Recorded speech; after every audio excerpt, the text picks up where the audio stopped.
That's why the Olympics is happening now. You know what I'm saying? Yes. All of this shit is a ritual. A ritual to keep that Titan energy after they open Pandora's box via Hades. Now, in this movie, he's the son of Poseidon, which is water. And it's interesting, before I went to see this movie on Tuesday, Olokun and Yemaya came to me in a dream. Now, this movie was about water, and Haiti was about earth, and M. Night Shyamalan this summer has a movie called The Last Airbender.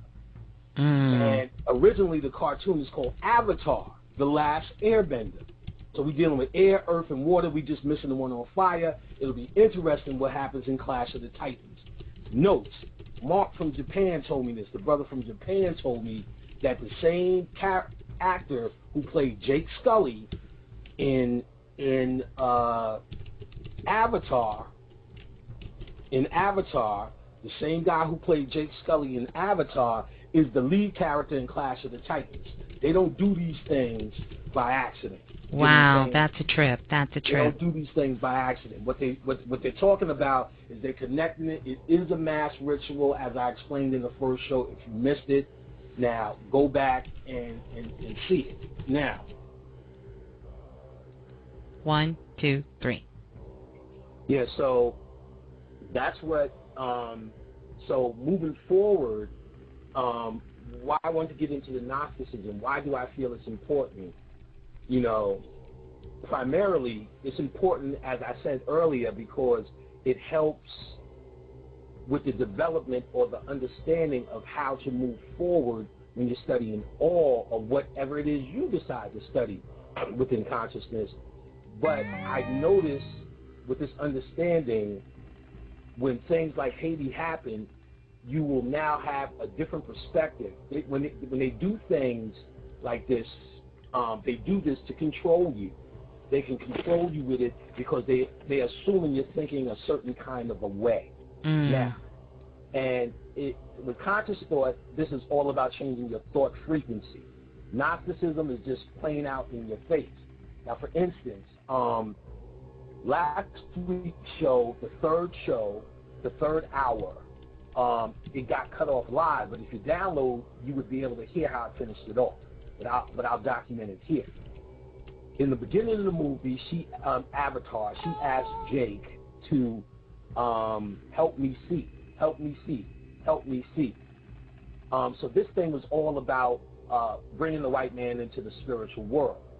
At the end of the movie, as a white man, she picks him up after he was out of his avatar body and not being able to breathe. And she gives him air, or the breath of life, into that world, and she starts saying, I see you. And you got to understand, in this third dimensional illusion, the white man was created here. He does not have a divine origin. He's trying to transform into one. So what he needs is for us to say, I see you. So they will kill Sean Bell. They will beat Rodney King, so you can say, I see you. They will poison your water, so you can say, I see you. They will put all your children in jail, so you can say, I see you. They would slow the economy up, so you can say, I see you. They'll put guns in the hands of your kids, all so you can say, I see you. And it's working because every status message, I hear more people entertaining themselves with what they do. So it's another way of saying, I see you. Just as disgusting as it was when she picked his head up off the floor and said, I see you, we should be just that disgusted each time we're promoting their agenda with our thoughts. So what we have to do is change the thinking. So what I did, we're going to get, this is going to be a portion, this part of the series is not going to be a bebopping and scatting series.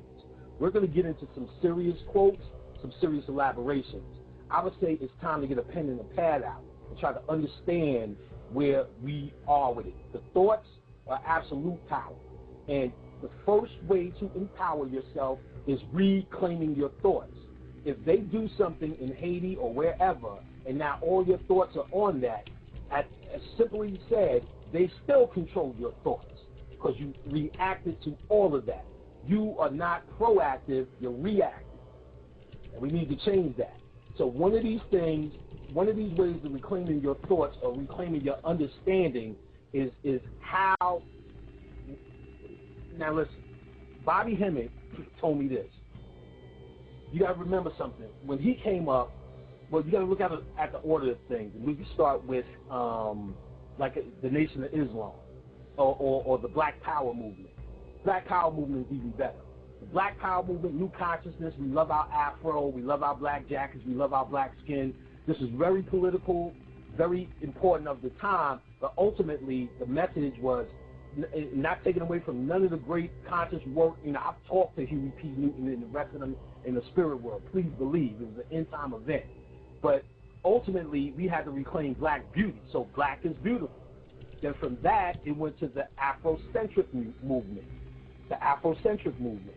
So it became more Afro, and seen a few people with dreads. My aunt was the first one I seen with dreads in the damn 70s. The dashikis was with the Black Power thing, but the kente cloth and this and that. So then after that, then into, and I'm skipping around, to Dr. Ben's, where they said, well, let me take you to where all this shit is really popular. Everybody's doing trips to Cam and all of this kind of stuff. So you gotta remember, it's coming from a place of black pride, black love, black family, and all of these type of things. This black joy, this celebration. But the difference is that beyond just the pretty pictures of Egypt, when you get into the science, not just that what's pretty on the walls, what were they talking about on the walls? Right. Then you get into a whole different study. You get into occult thought, or you can even say metaphysical thought. But you get into occult concepts, and where I see the line does not get drawn in the sand. People are dealing with the occult concepts and still making them beautiful, like the Afrocentric movement. No, these people were talking about dying. These people, when they talked about lotus and flowers, they were talking about your greater reality of this and just connecting it to how it showed up on the planet. But ultimately, this shit was about getting off the planet. The true life after death, they recognize this as death.